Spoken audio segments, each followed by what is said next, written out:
Okay, so I'm gonna be helping my patient with her overhead squat, which she's exhibiting excessive forward lean, which indicates she has tightness in her hip flexors, such as rectus femoris, and an underactive core. Okay, so I'm gonna be showing you the inhibitory technique for overhead squat, excessive forward lean.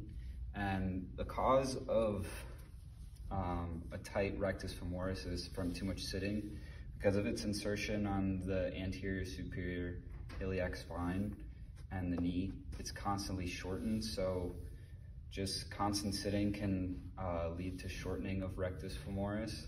So a good way to inhibit that is to use a foam roller and put the muscle right onto the foam roller right next to the hip and this way. Find the most tender point, and once you reach there, just lay on that point for 30 seconds to get myofascial release. And this can also be done at home with your finger, but it's better if you do it on a foam roller because you can reach a broader area and it's a little bit easier.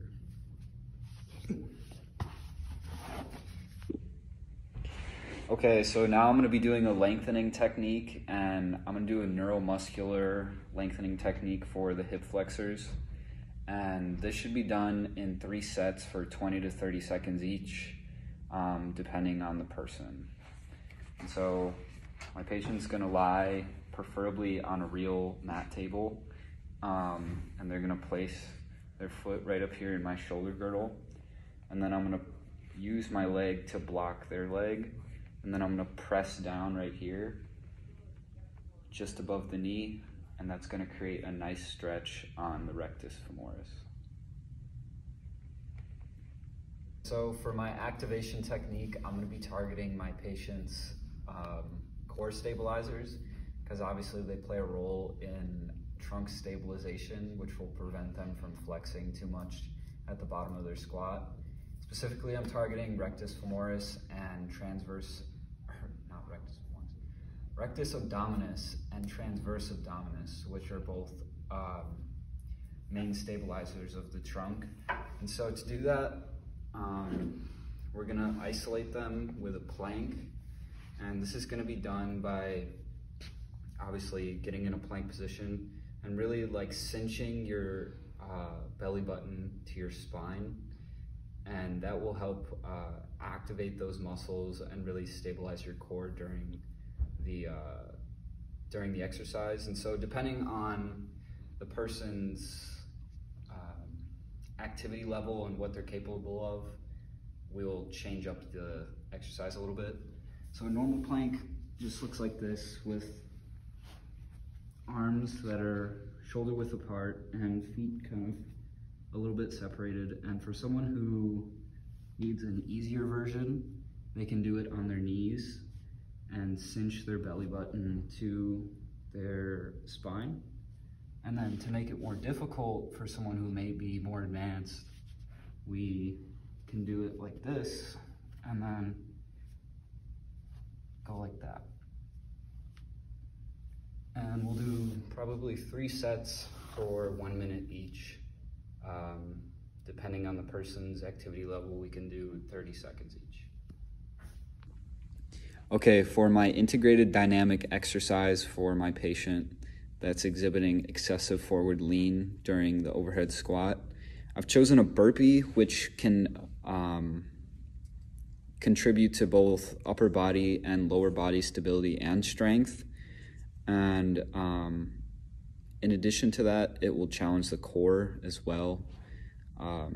So my patient is going to demonstrate now.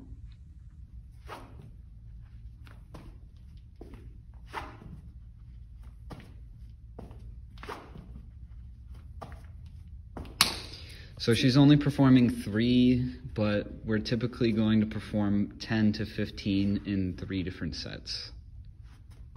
Okay, so to conclude for the overhead squat, with excessive forward lean. So the muscle that we looked at that was overactive was the rectus femoris, which can be shortened from plenty of different things, but a lot of people find that this muscle gets shortened from too much sitting, because it is a main hip flexor and we sit with our hips flexed.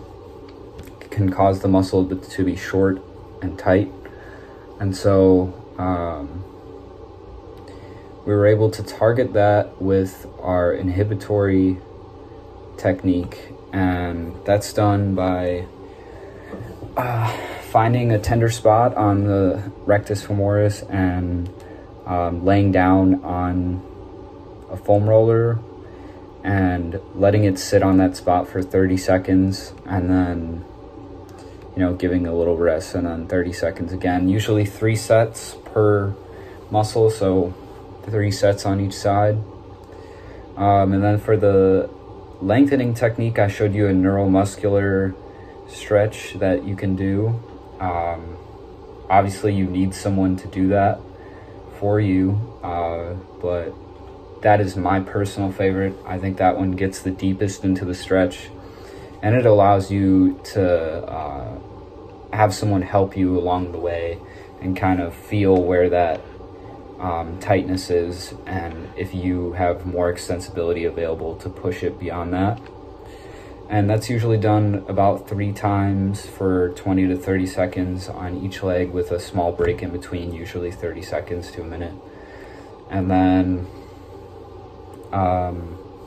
for the isolation strengthening of our underactive muscles, I targeted the rectus abdominis and transverse abdominis, which are both core stabilizers or trunk stabilizers, which will help the person prevent that flexion when they're completing the overhead squat.